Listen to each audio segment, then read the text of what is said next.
Everybody, it's Jake Mace with LearnFromJake.com here with my friend Sakan Lam. Please check out his YouTube and his social media links down below.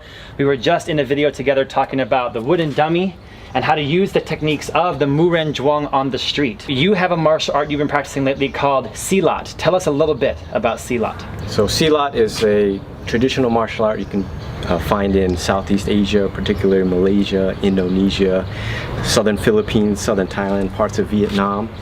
It's a very traditional martial art. There's a lot of forms. Kata, we call them jurus. Yeah. And so when I've watched you do your Bagua, I see a lot of similarities in the movements.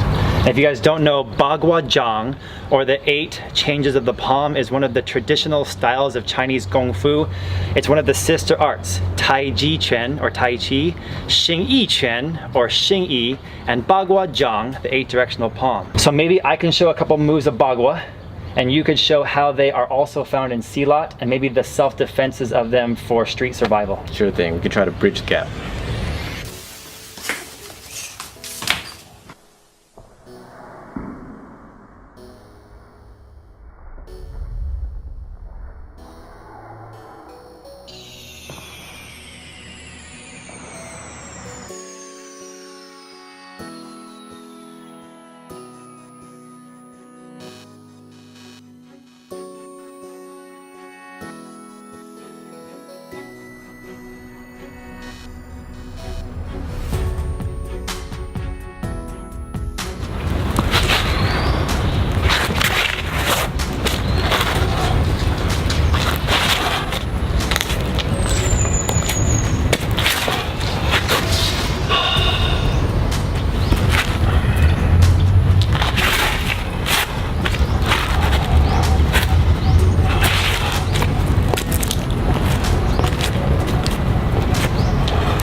There's a movement in classical Bagua Zhang that my friend Sakan says is also found in Silat, and the application is very effective for fighting.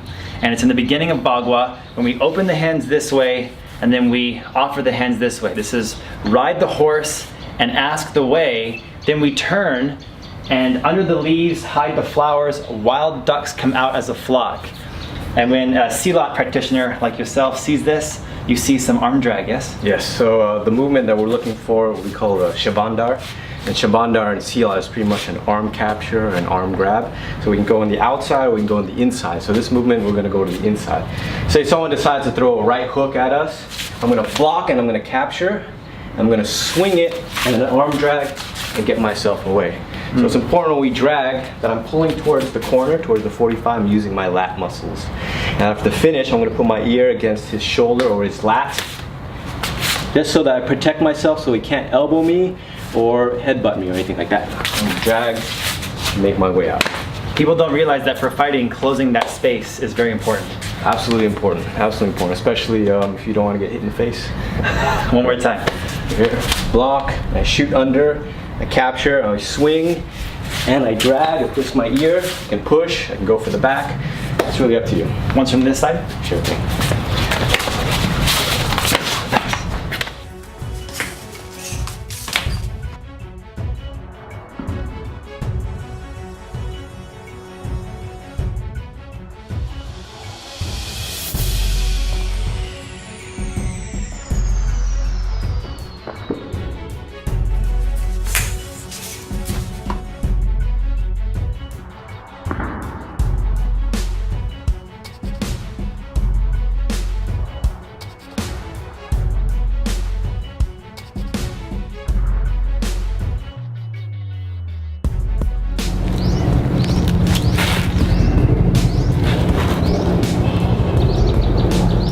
second move is found in the kata, or the form training of Bagua, but also of silat.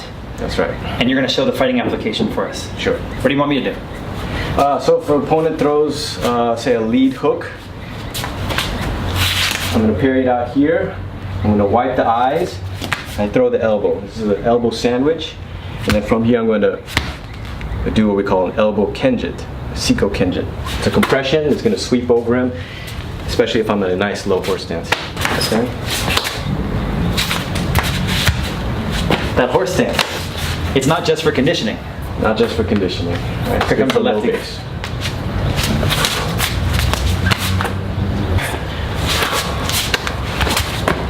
So your body position right there. Tell me why you like that position. Because we're marrying the hips, so it's going to be a sweep. Some people call it the tabletop sweep. I'm bumping here, go for the eyes. This is the elbow sandwich. There's my sweep there.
One of my favorite techniques from classical Bagua Zhang is the bien hu, the bat falls to the ground. And when you see this move being done in Bagua, you said in silat, you've got a fighting application that looks pretty similar to this Bagua technique. Quite similar. We call this motion the kobak. It's a rolling shoulder motion, and it's also a single leg takedown. So in silat, we like to do a lot of entries. So to bridge the gap, we allow our enemy to come in. So we tend to open up the center line, opening up the line, which is different to other arts like Wing Chun. So I'm inviting the attack in. He's going to punch, and I'm going to gunting or destroy the bicep. I can use my knife hand here. It doesn't really matter. But from here, I'm going to shoot to the eyes, to the face. Doesn't really matter. I'm really just getting a reaction. From here, I'm going to go down. I get low. I'm going to reach over here, hook the ankle. And I'm going to use my shoulder and roll it. The only way I can roll it is if I turn this palm over. See, already he's losing his balance. And at the same time, I'm scooping this ankle up. So again, this motion, very similar to our Bagua motion that Sifu Jake was showing, right?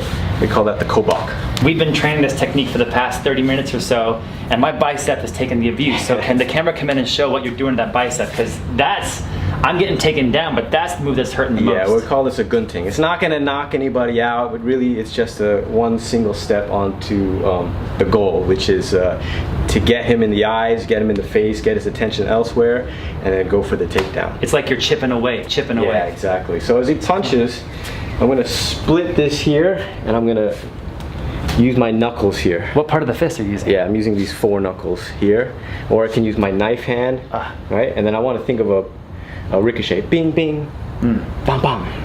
Okay. So he comes in, 1, 2, oof. And then from here I shoot down. That gives me our kobak. Nice. One more time from this angle.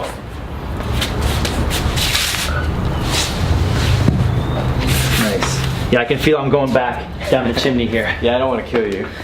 One more time. Show me that detail of that bicep hit. Oh, that's so brutal, dude. Nice. Well, show us how this should look in full speed in slow-mo. No problem, my friend.